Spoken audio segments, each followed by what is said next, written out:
YouTube! Welcome to this little corner of my bedroom. I am loving my weird, what are these? What would you call these? These sleeves. This is a very complicated outfit.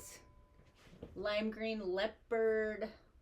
These are Crocs, by the way.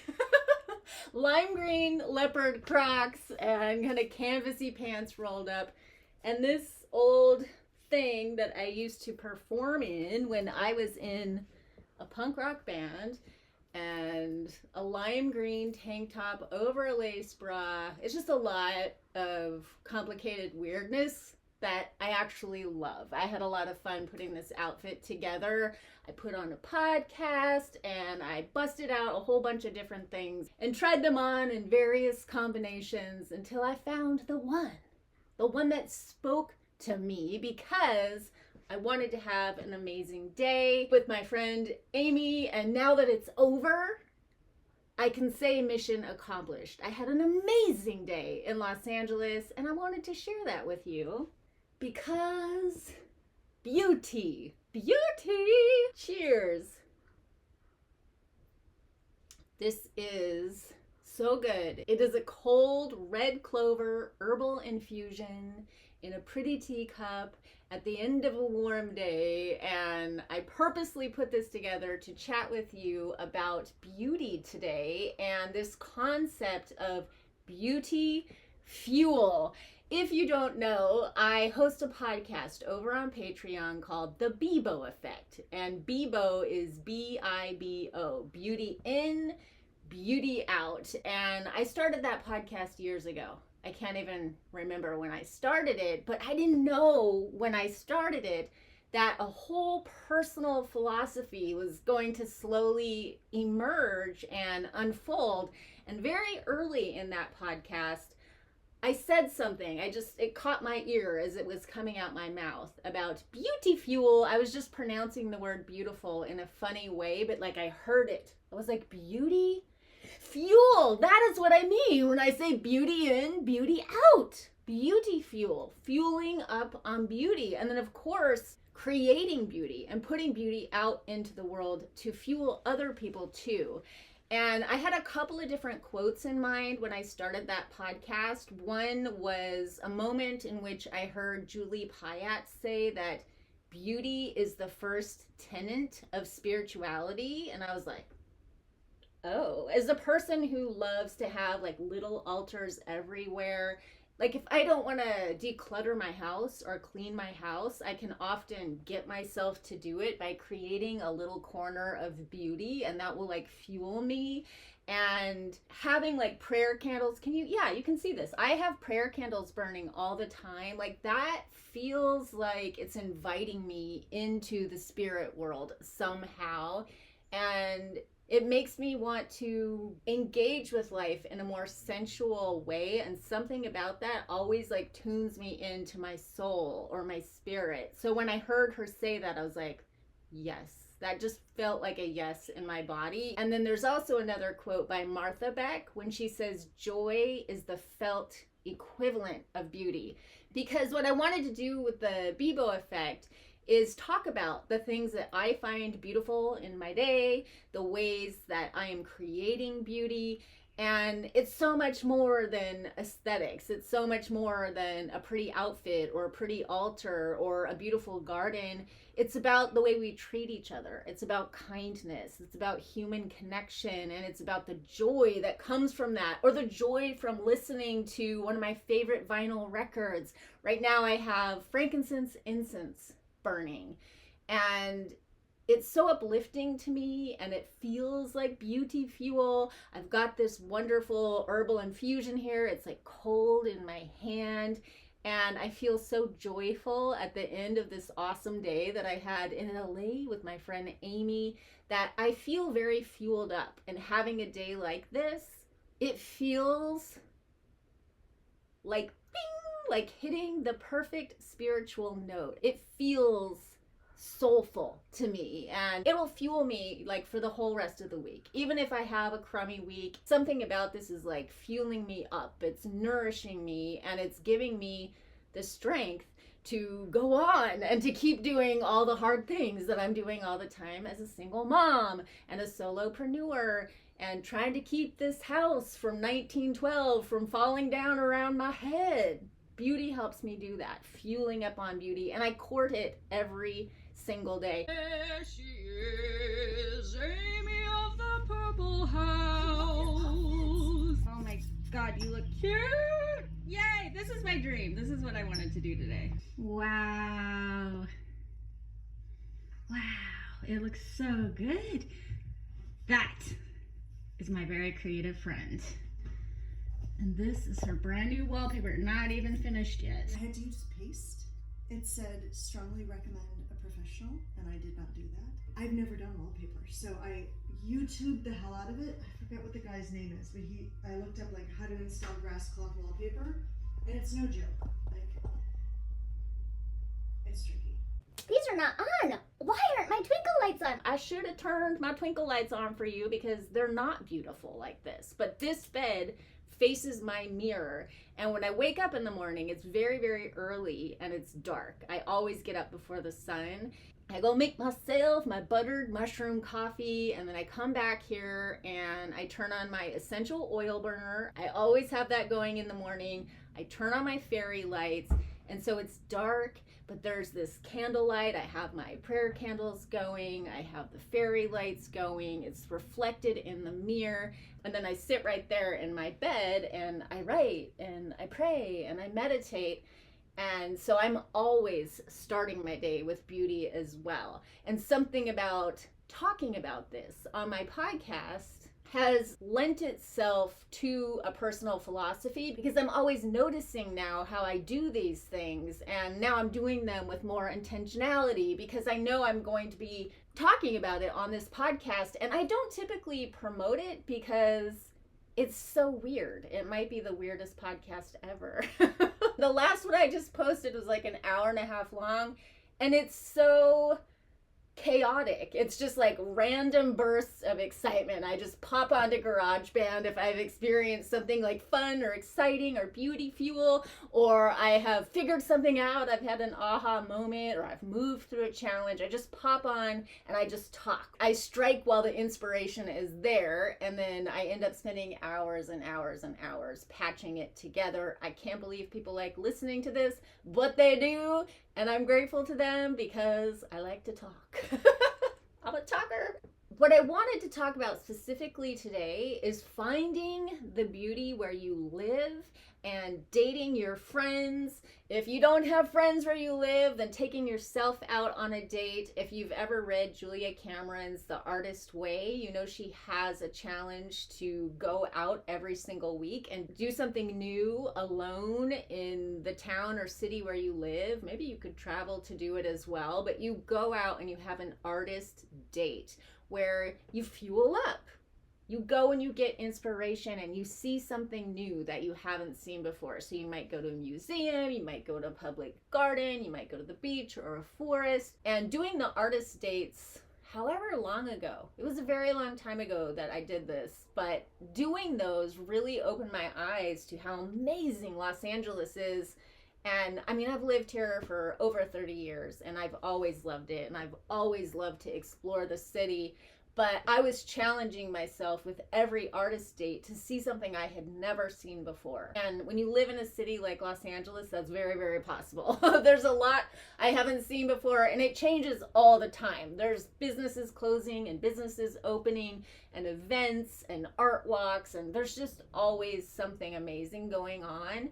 And I ended up going into neighborhoods I had never been before, and it gave me a depth of appreciation for Los Angeles that I had never had before, which is pretty interesting because, like I said, I already loved it so much. I've always loved this city. I came here for movies. I came here for Hollywood.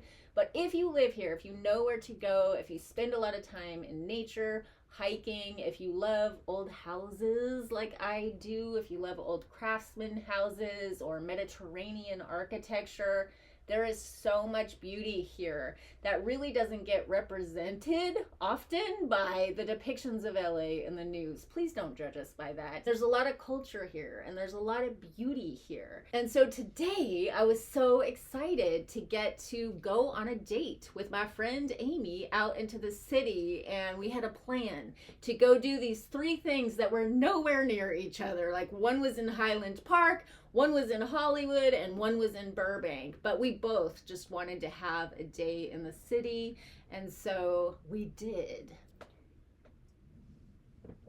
And I can't tell you how many times that we both said, gosh, it's so beautiful, it's so perfect. This is like the last week of June gloom. This is like the last cool week before it starts to warm up when the summer solstice comes.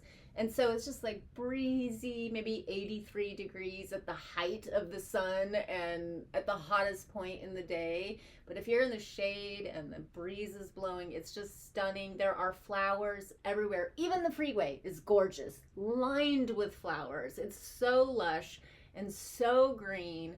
And then you have all these art murals all over the city mixing with the flowers and the trees, and it is breathtaking. And the places that we went, the people were so fascinating. That was my favorite thing about the day. It was the people.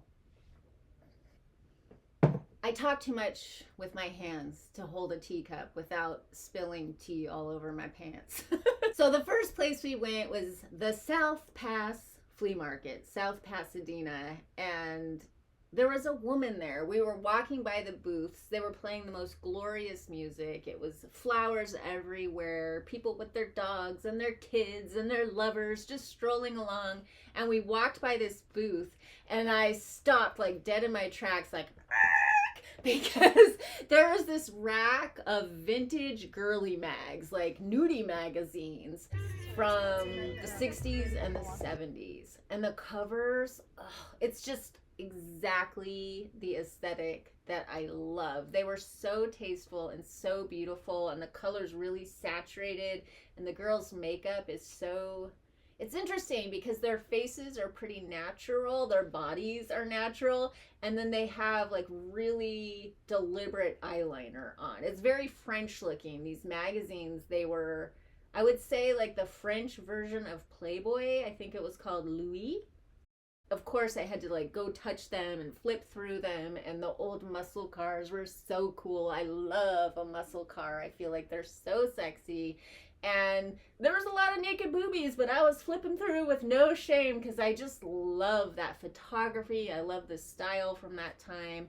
And the woman who owned that booth, it wasn't a booth, I don't know what to call it. They were her magazines. She came over to talk to us, and we got in this huge conversation with her. What is her name? Evangeline? Damn it. I don't want to say anybody's name wrong, so I literally went to go get some business cards.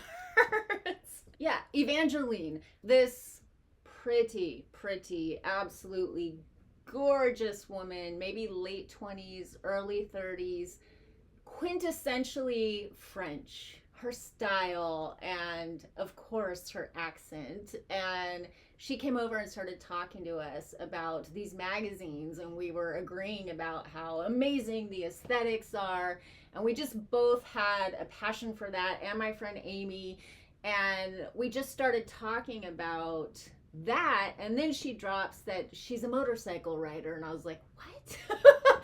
She's talking about how she goes on these epic road trips on motorcycles, and her husband have a couple of old Triumph motorcycles, which is like vintage cool. Everything about her was cool. I am certain this woman makes friends everywhere she goes. I didn't get the impression that she needed to be there selling her wares at the flea market, but that she was there because she enjoyed it. She was there for the pleasure of it. And she spent so much time talking to us and telling us about herself and chit-chatting about just the beauty of the day and the weather. And I live for that. I live for that human to human connection, especially in this day and age when people are spending so much time online. This is why I wanted to bring this up. Like, go outside, go into your neighborhoods, go to the farmer's market, go to the flea market, go on hikes, join all the clubs, do the things, and stay in touch with your community and your neighborhoods in the flesh. Like, get to know people. People are so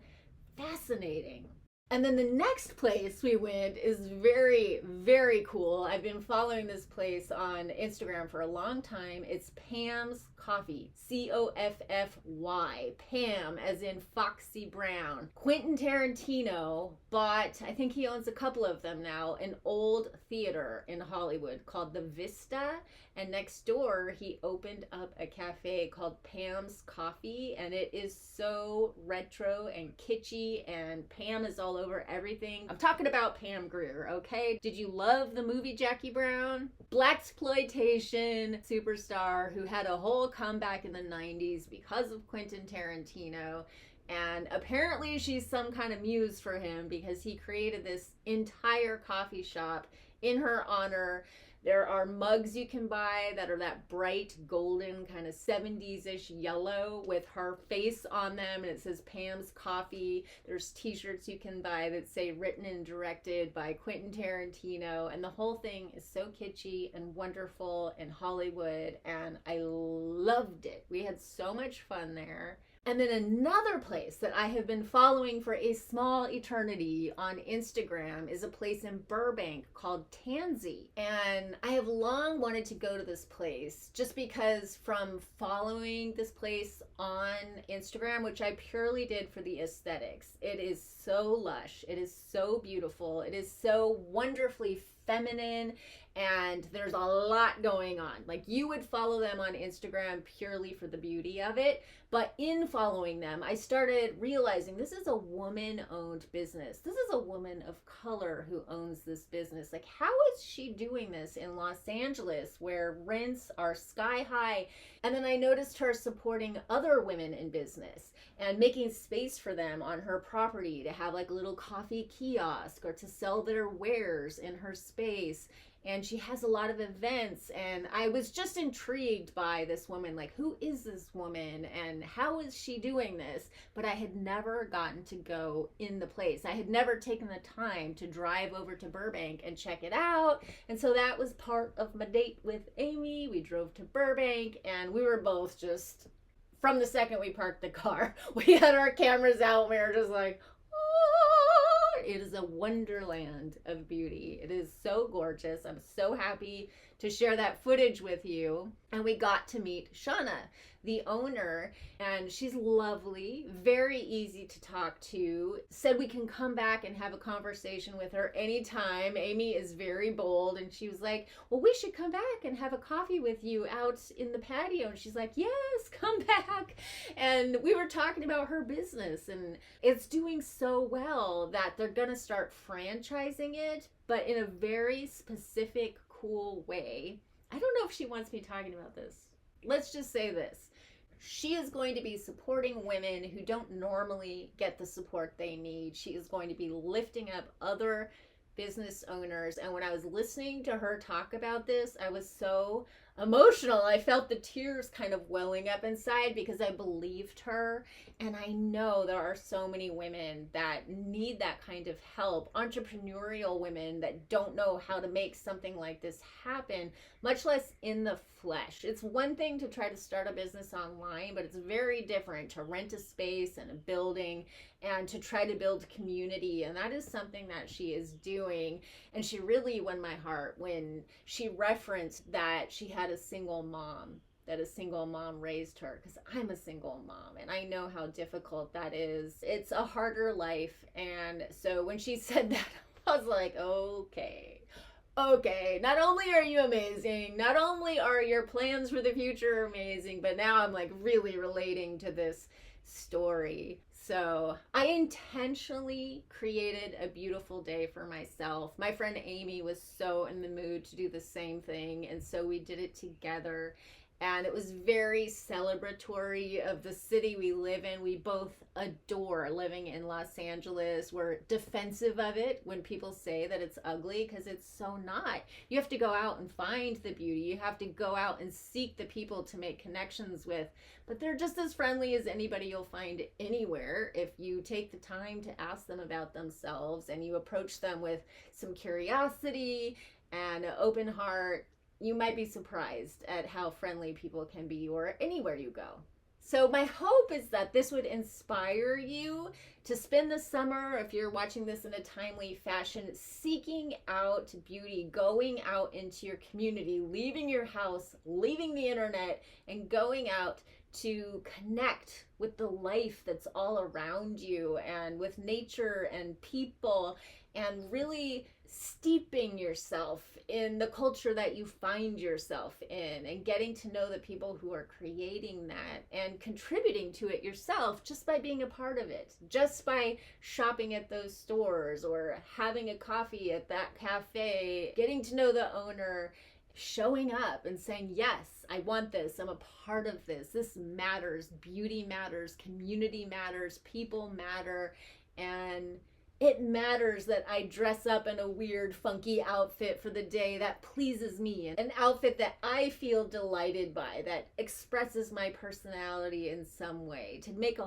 whole date of it. I love this for me, especially because I am 50 years old, and having this philosophy develop in my late 40s going into 50, it's empowered me. It's shown me that I will always be a beautiful person because I am creating beauty on purpose. I am purposefully seeking it out. I am purposely creating it, and I am purposely fueling myself up on it. Aging doesn't matter when it comes to beauty. You can always create a beautiful outfit, a beautiful attitude, a beautiful cup of tea, or a beautiful day with a friend. So until we meet again, walk in beauty, friends. Walk in beauty. Peace.